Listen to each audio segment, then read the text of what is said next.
May impeach ba si VP Sara ngayong 2025? I-analyze natin ang numero ngayon sa Senado. Sasabihin ko po sa inyo na opinion lang natin to po, pwedeng hindi ito ang mangyari in the future, so panoorin lang natin ito. So pag sinabi po nating impeachment, ang kailangan po para makapagpa-impeach ng isang Vice President ng Pilipinas ay 16 votes out of the 24 senators of the Philippines. 16 out of 24. So pag siyam po ang bumoto ng acquittal o no to impeachment, hindi po mai-impeach yung Vice President ng Pilipinas. So ulitin ko, kapag siyam po ang bumoto ng acquittal, hindi po mai-impeach yung Vice President. So simulan po natin sa mga bagong kapapanalo pa lang. Si Senator Bongo at number 1. Alam naman natin, most probably, sa no po ito, no to impeachment. Punta tayo sa number 2. Si Senator Aquino, Senator Bam Aquino. Sabihin natin sa yes. So at number 3 naman tayo, si Senator Bato. Malamang no din po ito sa acquittal. O sa number 4 naman tayo, si Senator Erwin Tulfo. Kasali po si Senator sa alyansa, so we can say na pwedeng sa yes, bumoto no for impeachment. So sa number 5 naman tayo, si Senator Kiko Pangilinan. Pwedeng sa yes din po ito sa impeachment kasi po oposisyon. Okay, so with that being said, so far sa first 5 po, 3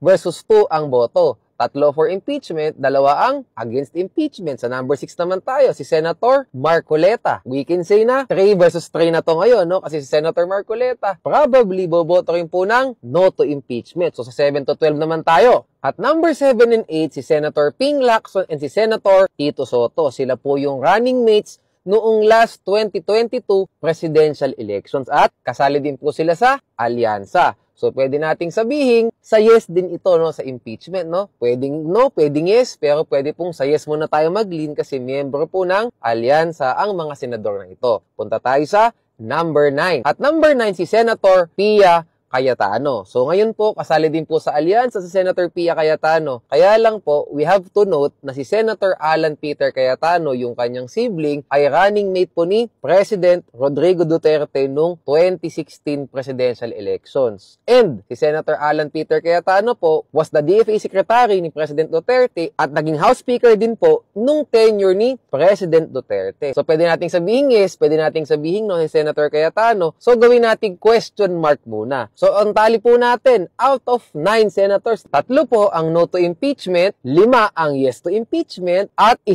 po ang question mark. Punta naman tayo sa 10, 11, and 12. So, at number 10 po si Senator Camille Villar. Miyembro din po si Senator Camille Villar ng alyansa, kaya lang last minute, alam naman natin, nagkaroon ng endorsement ni VP Sara, si Senator Villar. So, we can say na sa no to impeachment ito. At number 11, si Senator Amy Marcos, again, kasali din po ito sa alyansa, kaya lang last minute, nagkaroon din po ng endorsement si VP Sara. So, we can say na sa no din po ito. Last but not the least, si Senator Lito Lapid, kasali sa alyansa, sabihin nating yes to impeachment. So, itali po natin. So, out of the 12 senators, yung kapapanalo pa lang po, alin ang yes, alin ang no, alin ang question mark. Pwede nating sabihin 5 ang no. Tapos, 6 ang yes, and 1 question mark. Punta tayo ngayon sa mga dating senador na ng Pilipinas, yung next 12 naman, na nahalal nung 2022 presidential election. Simulan natin. So, at number 1, si Senator Robin Padilla. Alam naman nating magno-no to impeachment po ito. Punta tayo sa number 2, si Senator Loren Legarda. So, hindi natin alam kung yes or no si Senator Loren Legarda. So, i-question mark muna natin. Punta tayo sa number 3, si Senator Raffy Tulfo. Since kasali po si Senator Erwin Tulfo sa alyansa, pwede nating sabihin sa yes to impeachment po si Senator Raffy. Opinion lang natin, pwedeng mag-iba ang pangyayari, pero for now, sabihin nating yes to impeachment. Punta tayo sa number 4, si Senator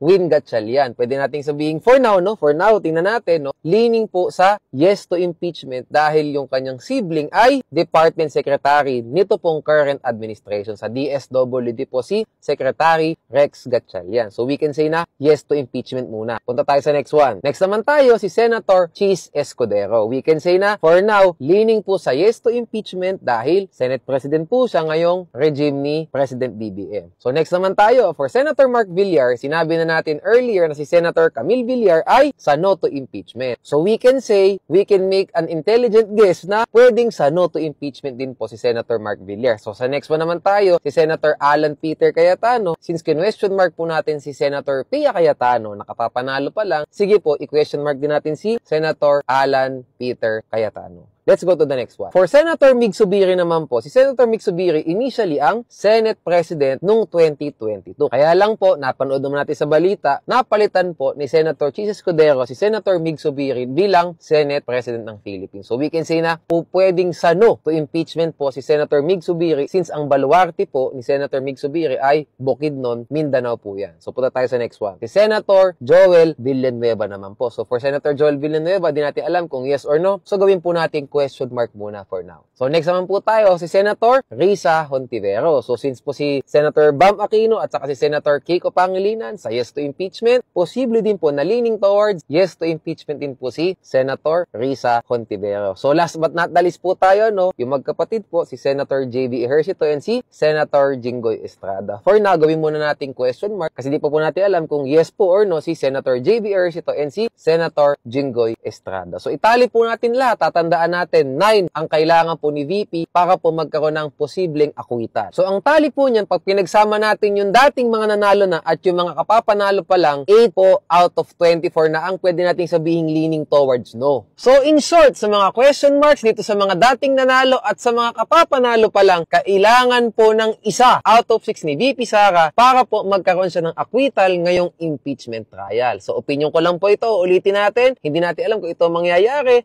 Salamat po sa panonood.